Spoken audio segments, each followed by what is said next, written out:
या कार्यक्रमात यानंतर डॉक्टर शरद गडाख, कुलगुरू डॉक्टर पंजाबराव देशमुख कृषी विद्यापीठ अकोला यांचं भाषण झालं. ऐकूया डॉक्टर शरद गडाख यांना. सर्वांना नमस्कार. आज या ठिकाणी दारवा कृषी विज्ञान केंद्राच्या प्रशासकीय इमारतीचं आणि त्याचप्रमाणे शेतकरी निवासच्या उद्घाटनाच्या निमित्तानं या कार्यक्रमाच्या निमित्तानं आपण या ठिकाणी उपस्थित असलेले मंचावर उपस्थित असलेले आपल्या नवसंजीवन शिक्षण प्रसारक मंडळ दारवाचे अध्यक्ष, त्याचप्रमाणे राज्याचे माजी मंत्री मान्य श्री माणिकराव ठाकरे साहेब, त्याचप्रमाणे अटारीचे संचालक डॉक्टर सुबोध राय साहेब, त्याचप्रमाणे कृषी महाविद्यालय दारवाचे संचालक श्री राहुलजी ठाकरे, कृषी विज्ञान केंद्राचे यवतमाळचे संचालक श्री अतुलजी ठाकरे, त्याचप्रमाणे कृषी विज्ञान केंद्र अकोल्याचे संस्थापक मान्य श्री प्रवीण भाऊ सावरकर, त्याचप्रमाणे आमच्या विद्यापीठातील आमच्या इंजिनिअरिंग कॉलेजचे डीन डॉक्टर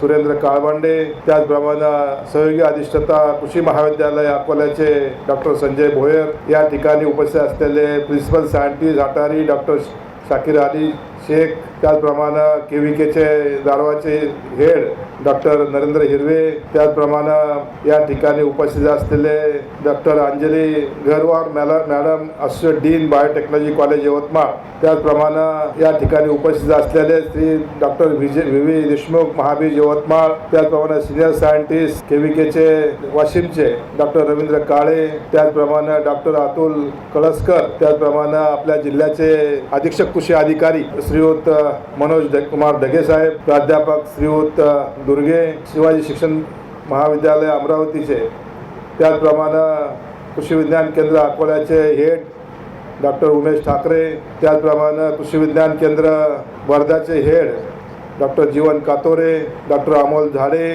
त्याचप्रमाणे यवतमाळ केव्हीकेचे हेड दीपक कचवे, डॉक्टर शेळके, उपस्थित सर्व या ठिकाणी उपशिक्षण संस्थेचे सर्व त्यांचे संचालक, त्याचप्रमाणे सर्व अधिकारी वर्ग, या ठिकाणी उपस्थित असलेले सगळे केव्हीकेचे सगळे सब्जेक्ट मॅटर स्पेशालिस्ट, या दारवा परिसरातून आलेले सर्व शेतकरी बंधू भगिनी आणि पत्रकार मित्रांनो, आज खरोखर या मंगलमय सायंकाळी आपल्या कृषी विज्ञान केंद्राच्या प्रशासकीय भवनाचं, त्याचप्रमाणे यामध्ये शेतकरी निवासचं उद्घाटन झालं असं मी या ठिकाणी जाहीर करतो.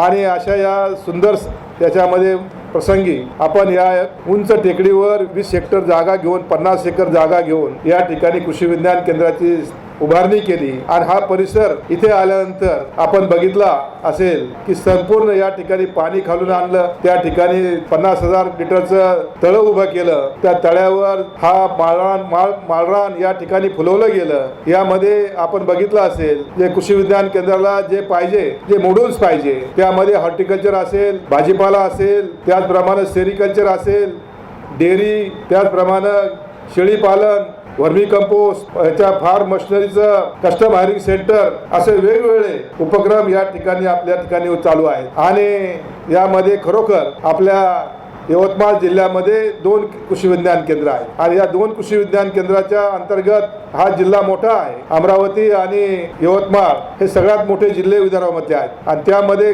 2 कृषी विज्ञान केंद्राला 7 ते 8 तालुके एका कृषी विज्ञान केंद्राखाली येतात. आणि त्या दृष्टीनं हे कृषी विज्ञान केंद्र हे विद्यापीठ आणि शेतकऱ्यांमधलं दुवा म्हणून या ठिकाणी काम करत आहे. आणि हे करत असताना आपल्या पंजाबराव देशमुख कृषी विद्यापीठाचं जर बघितलं तर पंजाबराव कृषी विद्यापीठाची स्थापना 1969 साली झाली.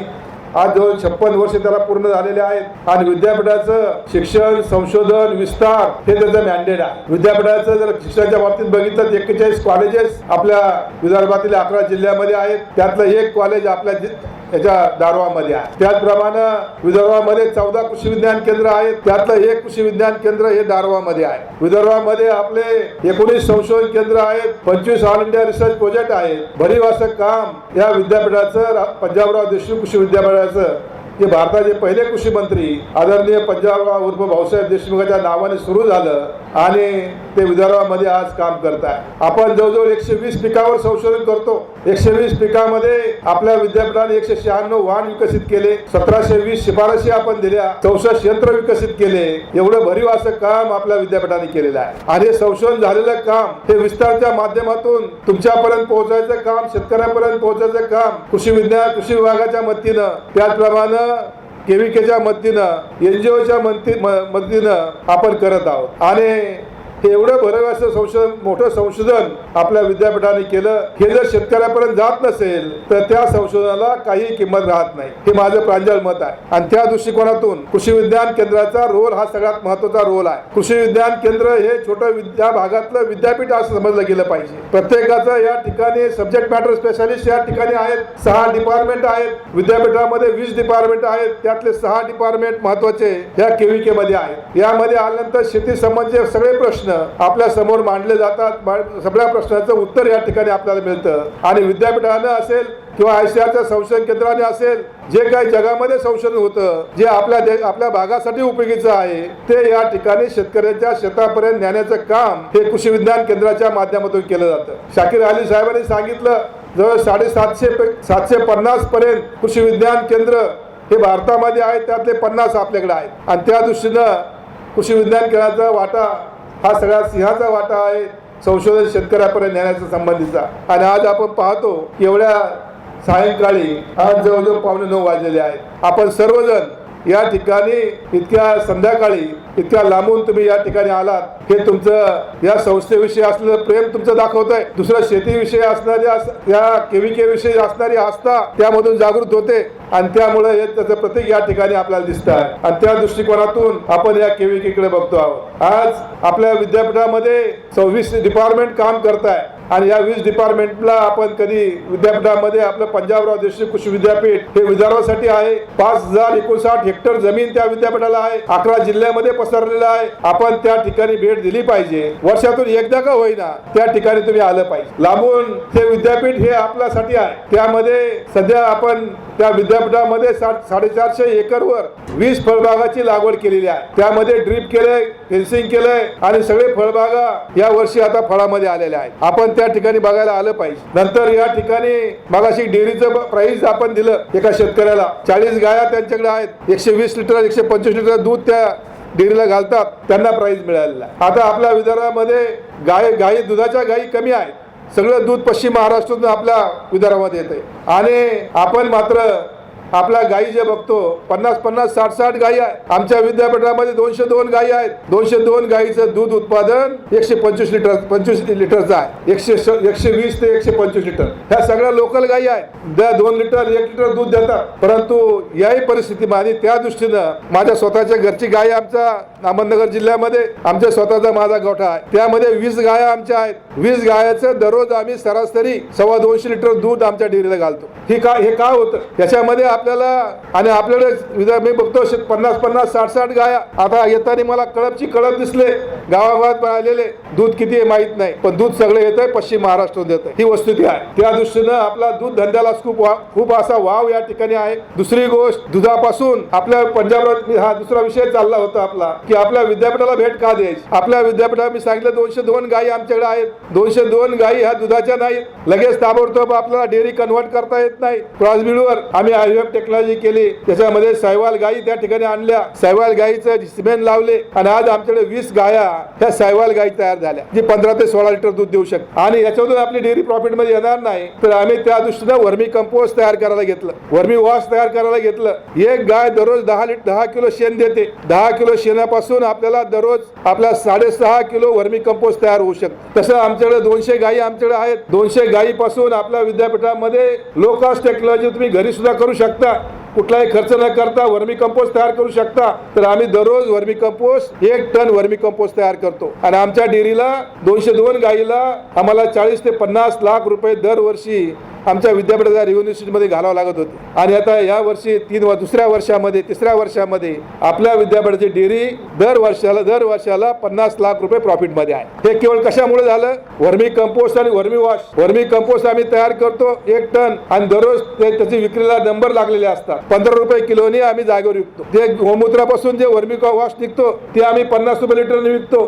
ते सुद्धा विकलं जातं. आता तुम्ही म्हणताल विद्यापीठाचं विकलं जातं, आमचं काय? तर या ठिकाणी त्यासाठी आम्ही एक प्रयोग केला. हे वर्मी कंपोस्ट आपण मागच्या वर्षी 2 कंटेनर दुबईला पाठवले. तुमच्या यवतमाळचं सुद्धा वर्मी कंपोस्ट आम्ही दुबईला पाठवलं शेतकऱ्यांचं. प्रत्येक शेतकऱ्याच्या नावाने ते गेलं. काही शेतकऱ्यांना रेट कमी मिळाले, काही जादा मिळाले, पण विद्यापीठाने पाठवलेलं वर्मी कंपोस्टला दुबईला 16 रुपये किलोचा रेट जागेवर बांधून दिला आणि दररोज 2 कंटेनरची आपल्याला ऑर्डर आहे. जर कोणाला वर्मी कंपोस्ट, मी त्यांना मागे सांगितलं राहुल आपले ठाकरे साहेबांना की त्यांना म्हणलं आमच्याकडं वर्मी कंपोस्ट आम्ही तयार केलेला आहे आणि आम्ही दुबईला पाठवलं. आमचा विद्यार्थी उभा केला दुबईला, त्याचं ऑफिस तिथं खोललंय. जर तुम्हाला वर्मी कंपोस्ट तुमच्या अख्ख्या गावाने तयार केलं तरी सुद्धा दररोज 60 टन वर्मी कंपोस्टची आमच्या हातामध्ये ऑर्डर आहे. तुम्ही देऊ शकता का? त्यामुळे डेअरी प्रॉफिट मध्ये यायचं असेल तर आपलं वर्मी कंपोस्ट सुद्धा आपल्याला त्या ठिकाणी त्याच्यामध्ये वाढवले पाहिजे, ते केलं पाहिजे. विषय फार मोठा आहे. त्यामध्ये तुम्ही उद्देश एकच आहे, तुम्ही विद्यापीठात या डेअरी बघा, त्या ठिकाणी तुमच्या त्या ठिकाणी केल्यानंतर आपली 1 गाय असेल 2 गाय असेल वर्मी कंपोस्ट तयार करा. त्याचं मार्केटिंग करायचं काम संघटितपणे आपण करू. विद्यापीठामध्ये नॅचरल फार्मिंगचं आम्ही केलंय. 25 हेक्टरवर नॅचरल फार्मिंग केली. त्याची 5 एकर सिरियल क्रॉस मध्ये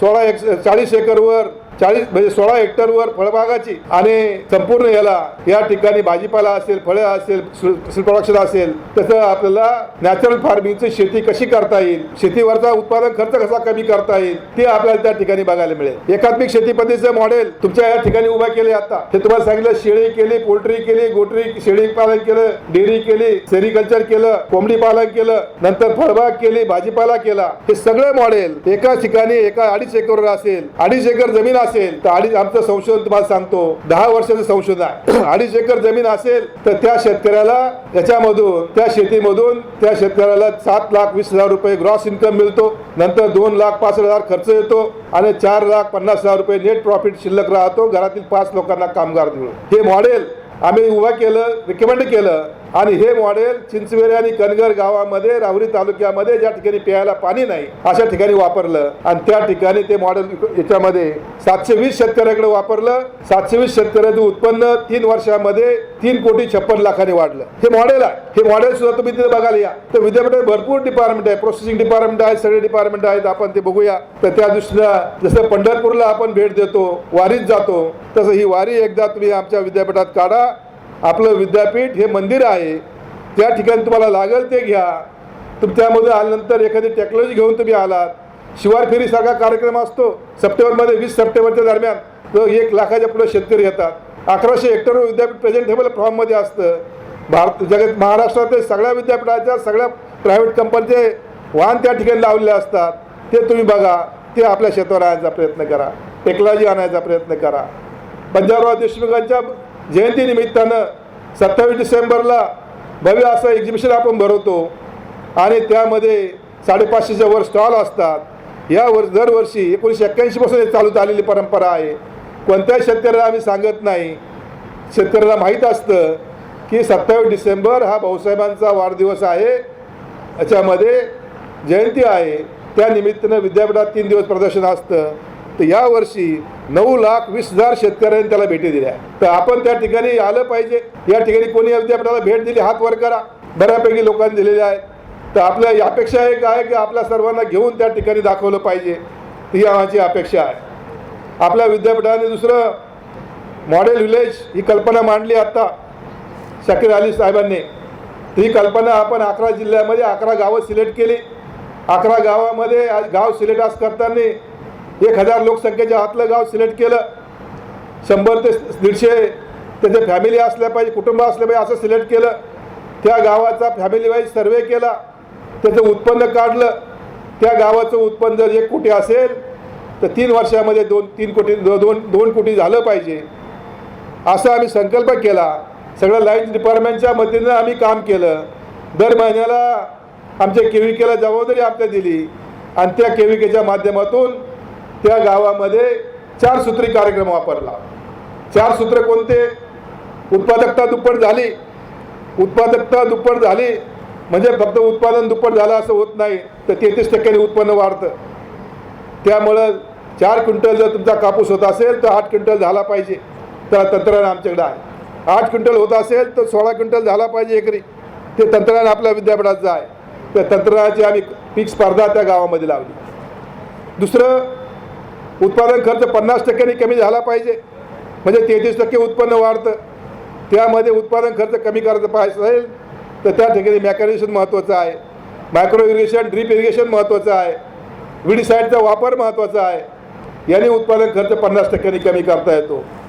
तिसरं 33% उत्पन्न ह्या उत्पन्न वाढतं, उत्पादन खर्च 50% कमी केला तर. तिसरं production to marketing value addition chain develop झाली पाहिजे, गावामध्ये उद्योग तयार झाले पाहिजेत, त्यामुळं आपलं 33% उत्पन्न वाढतं. आणि चौथं सूत्र त्याला जोडलं एकात्मिक शेती पद्धतीचं, त्यामध्ये आपला सगळ्या बाजूंना इन्कम आला पाहिजे.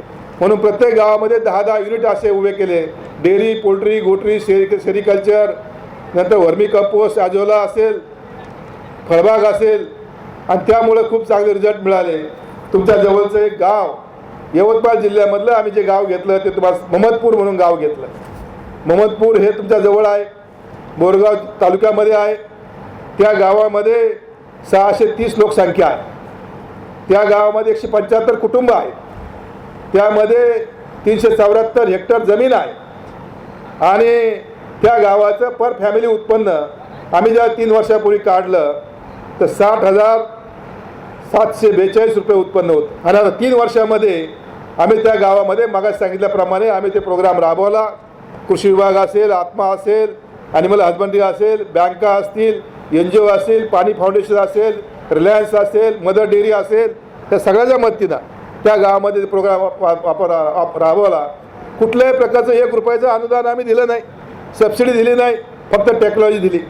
त्या गावामध्ये आता ते गाव उभं राहिलं आणि त्या गावाचं उत्पन्न याच्यामध्ये 3 वर्षामध्ये पर फॅमिली उत्पन्न 60,000वरून 1,73,000 गेलं. आणि त्या गावाचं उत्पन्न 1,06,00,000 होतं, ते आज 3,03,03,00,000वर गेलेलं आहे. हे चित्र त्यामध्ये उभं राहिलं. आणि आपण म्हणतो, आणि आता यामध्ये आपला जिल्हा हा एक आपला कलंक, आपल्याला जसा सुसाईडनेसचा कलंक आपल्या जिल्ह्याला लागला, तो जर धुवून काढायचा असेल तर आपल्याला एकमेव मॉडेल आहे की एकात्मिक शेती पद्धतीचं मॉडेल आपल्या गावात घेऊन गेलं पाहिजे. आज आपण पाहतो की आपला शेतकरी कापूस करतो, कापूस केला का पुढच्या वर्षी कापूस करतो, ह्या वर्षी सोयाबीन करतो, रबीमध्ये पीक घेत नाही, पुढच्या वर्षी सोयाबीन करतो. आणि त्यासाठी खरीप आणि रबी 2 पिकं आपण घेतले पाहिजे, त्या दृष्टीची तयारी केली पाहिजे. आज आपण पाहतो, आपण म्हणतो आमचा जिल्हा दुष्काळी आहे, यवतमाळ जिल्हा दुष्काळी आहे. आणि यवतमाळ जिल्ह्याचा पाऊस बघितला तर आपल्याला 900 ते 1250 mm पाऊस या जिल्ह्यामध्ये पडतो. मीडियम टू हाय रेनफॉल झोनचा जिल्हा आपला आहे. विदर्भामध्ये पाऊस कमी नाही आहे. पश्चिम विदर्भामध्ये 750 ते 900 mm पाऊस पडतो. शाश्वत पर्जन्यमानाचा प्रदेश पश्चिम विदर्भाचा आहे. त्यामध्ये बुलढाणा आला, अकोला आला, त्यामध्ये वाशिम आलं, अमरावती आलं. आणि आपला जो जिल्हा आहे यवतमाळ, याच्यामध्ये जवळ 900 ते 1250 mm पाऊस पडतो. पूर्व विदर्भामध्ये गेलं तर 1250 ते 1850 mm पाऊस पडतो. त्यांना तर पाण्याचे जिल्हे म्हणून मानले जातात. ही वस्तुस्थिती आहे. आणि आपल्या तुम्हाला पश्चिम महाराष्ट्रातले आवर्षण प्रणव जे स्केअरसिटी झोन आहेत पाण्याचा, पावसाचा, त्यामध्ये अहमदनगर, पुणे, सोलापूरचा रेनफॉल जर बघितला तर 500 mmच्या खाली आहे. जमीन बघितली, मुरमाड जमीन, हलकी जमीन, मध्यम जमीन, भारी जमीन, जो 29% जमीन ही भारी जमीन आहे, 23% जमीन ही हलकी जमीन आहे, 48% जमीन ही मध्यम ते भारी जमीन आहे. आणि आपल्याकडे सगळी जमीन ही सुपीक जमीन आहे. आपण दुसरी गोष्ट, पावसाळ्यामध्ये सुद्धा त्या गावाला टँकरने पाणी पुरवावं लागतं. कधी 200 mmच्या पुढं कधी पाऊस पडत नाही, अशी परिस्थिती आहे. आपण बाहेर डोळे उघडून बघितलं पाहिजे त्या ठिकाणी लोक काय करतात. त्या ठिकाणी पारनेरसारखा जिल्हा, पारनेरसारखा तालुक्यामध्ये जाऊन बघा, आपण फिरलं पाहिजे. पारनेरसारख्या तालुक्यामध्ये गेला तर आमच्याकडं त्या पारनेरचा तालुका हा सगळ्यात जिरायत तालुका आहे. पावसाळ्यामध्ये त्याला टँकरने पाणी पुरवावं लागतं. पण दुधामध्ये आज आपण पश्चिमच्या अख्खं विदर्भाचं दूध संकलन बघितलं आपण 11 जिल्ह्याचं, तर 5 लाख लिटरच्या पुढं नाही आहे. आणि एकट्या अहमदनगर जिल्ह्याचं संकलन हे 52 लाख लिटरचं आहे. दुसरं महत्त्वाचं म्हणजे जे पारनेर तालुक्याचं तुम्हाला बोलत होतो मी, पारनेर तालुक्याचं दूध संकलन 8 लाख लिटरचं आहे. सगळ्यात जास्त संकलन त्या तालुक्याचं आहे. ज्या ठिकाणी पाणी प्यायला नाही, घरामध्ये जनावराला हिरवा चारा नाही, अशा ठिकाणी ते केलं जातं. तर या ठिकाणी आपण गेलं पाहिजे. सीइंग इज कान आणि ऐकणं डोळे आणि कान यात अंतर आहे. आपण ते बघा आणि आपल्या भागामध्ये या पद्धती कशा आणता येतील त्याचा विचार आपण करावा अशी मी अपेक्षा व्यक्त करतो. आणि KVKच्या माध्यमातून खूप चांगला, जास्त आता वेळ तुमचा घेत नाही, माझं जास्त भाषण लांबत चाललं, परंतु या ठिकाणी KVKच्या माध्यमातून हे KVK हे आपलं मंदिर आहे. या माध्यमातून मला ठाकरे साहेबांना विनंती करायची, या भागाचा एक चेहरा मोहरा बदलायचा असेल तर आता आम्ही जे आपण 11 गावं घेतली, 11 गावाचं उत्पन्न, सगळ्या गावाचं उत्पन्न 2 पटीनं वाढून गेलं. हे चित्र आमच्या पुढं आहे. त्याचे तुम्हाला वेळ लागेल सांगायला. प्रत्येक जिल्ह्यामध्ये गाव घेतलं, त्यामध्ये प्रत्येक गावाचं, याच्यामध्ये माझं रेकॉर्ड माझ्याकडे आहे की याच्यामध्ये गावाचं उत्पन्न आपल्याला जवळजवळ 184% उत्पन्न वाढलेलं आहे. काही गावांचं ते 83% 184% त्यामुळं हे चित्र आपल्या पुढं आहे. तर अशा पद्धतीचं गावं आपल्याला डेव्हलप करायची. आणि आता आपण उद्याच्यामध्ये हे झाल्यानंतर सगळ्या कृषी विज्ञान केंद्राला आम्ही असाइनमेंट दिली. 14 कृषी विज्ञान केंद्र आहेत, 11 जिल्हे आहेत, प्रत्येकाला आम्ही तालुके वाटून दिले. प्रत्येक तालुक्यातून एक गाव घेतलं.